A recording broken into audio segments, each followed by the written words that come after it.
Bien, buenas, saludos. Nosotros correspondemos al grupo número 4, conformado por los estudiantes Solange Cáliz, Alejandro Lorenzo, Ari Estefany Reyes y una servidora, Dayeli Peña. Y en esta ocasión vamos a estar hablando acerca de la edad contemporánea y la educación, donde estaremos mencionando algunas teorías importantes y cómo la educación comenzó a construirse desde esta edad hasta la actualidad. Bien, les estaré hablando sobre la teoría de la educación en el comienzo de un nuevo siglo. La educación contemporánea presenta grados de desarrollo que impulsan a investigadores y a docentes a su conocimiento, comprensión, valoración en condiciones diferentes a las del pasado reciente. En efecto, hoy es posible apreciar que una teoría educativa tiene una vigencia relativamente breve.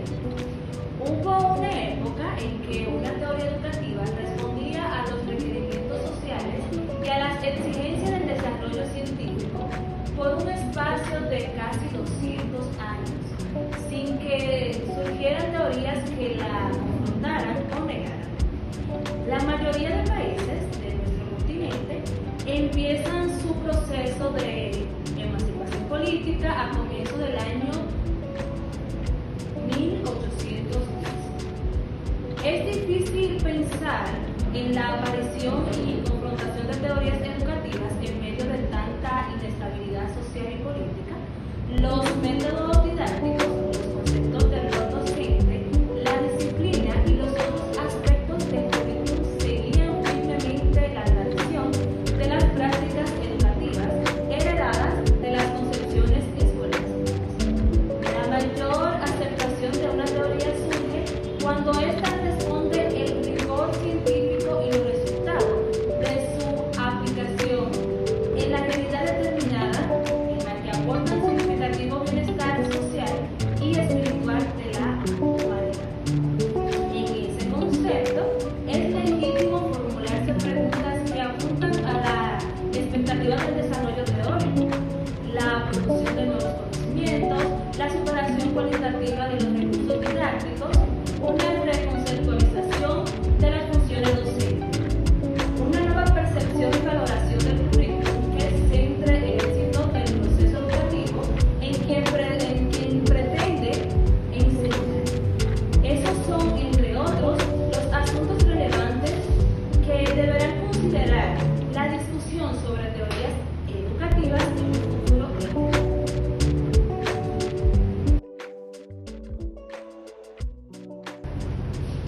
2 y 3. Bien, en esa segunda parte hablaremos sobre lo que son los nuevos paradigmas y nuevas teorías. Y se puede destacar la influencia de los paradigmas en la evolución de las teorías científicas.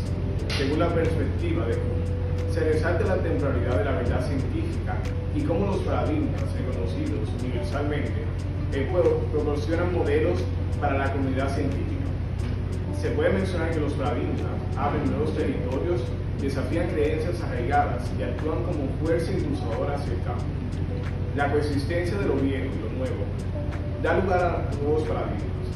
Se puede decir o se puede explorar que esas ideas se relacionan con la teoría educativa, destacando la confrontación de las discusiones sobre políticas educativas en la década de los 70. Y finalmente, se puede plantear la pregunta sobre qué es una teoría educativa y su diferencia con una teoría científica, subrayando con los compromisos necesarios para los educadores en términos conceptuales, teóricos e instrumentales. En esta tercera parte vamos a estar hablando sobre si lo que hace un educador es científico. La percepción común de las actividades relacionadas con la educación no son consideradas científicas en comparación con disciplinas como la física, la química o la biología. Abordar preguntas fundamentales sobre qué hace una actividad sea científica, utilizar las palabras de negar para destacar el pensamiento científico, parte de los problemas observados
teorías predominantes de la educación.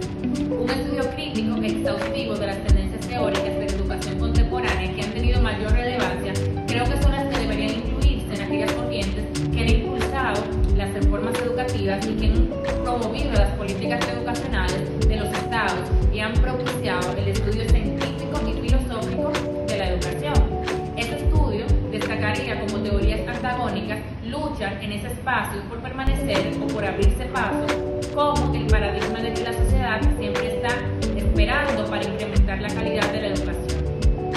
También uno de los ejemplos que podemos tomar dentro de todo este gran círculo de corrientes filosóficas es que sin que el enunciado agote incluir todas ellas, lo que ha sucedido con filosofías de la educación, como por ejemplo el idealismo en sus expresiones históricas, platónicas, socráticas, las hegelianas y las kantianas.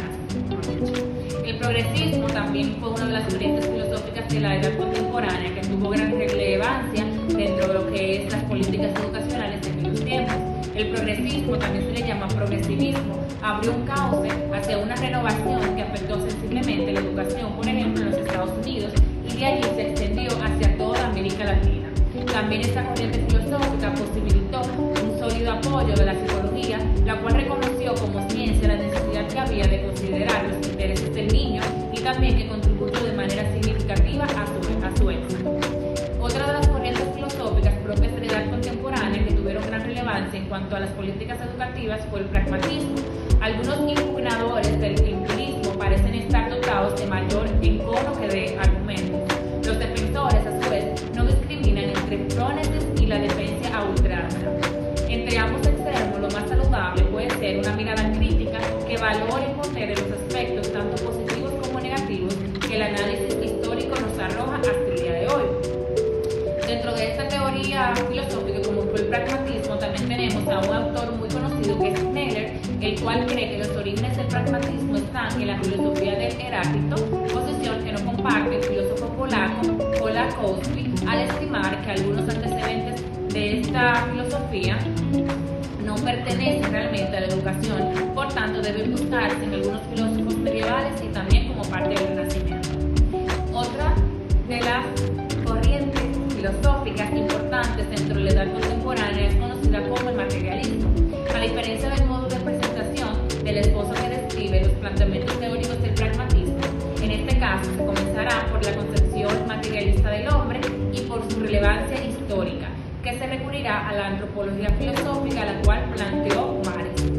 El punto de partida del Marx, que creó el punto de la corriente filosófica conocida como el marxismo más adelante, es el concepto de la alineación. En su época, desde la segunda mitad del siglo XIX, se observan las condiciones de desarrollo del capitalismo triunfante en la revolución industrial y se describe al hombre en el proceso productivo, en sus relaciones con la máquina y en las relaciones del trabajador con otros trabajadores.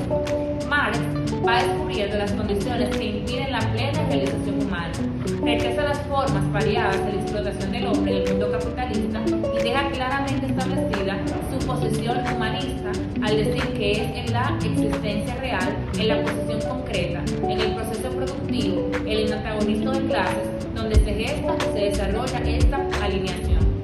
Y finalmente tenemos otra corriente filosófica importante que fue conocida como el constructivismo.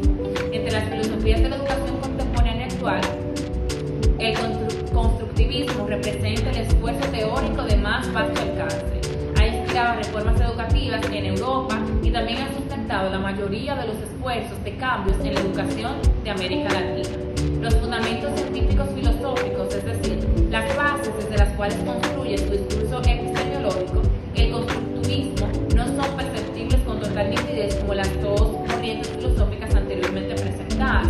En el tiempo parecen asomar algunos rasgos enunciados ya en el título de un informe sobre el estado de la educación en el mundo, presentado por una comisión de la UNESCO presidida por Edgar Faure a comienzos de la década de los 70 del siglo pasado. El título de este informe puede considerarse un antecedente importante de los esfuerzos del constructivismo, que se basa en aprender a ser. Hoy podría contemplarse o complementarse, mejor dicho, con otros rasgos que van emergiendo de las prácticas educativas constructivistas, que se basan en aprender a pensar, en construir el conocimiento, en desarrollar la imaginación y estructuras conceptuales y estructuras de representación. Está grabando ya. Muchas gracias por su atención. Hasta aquí nuestra exposición. Ha sido todo un placer.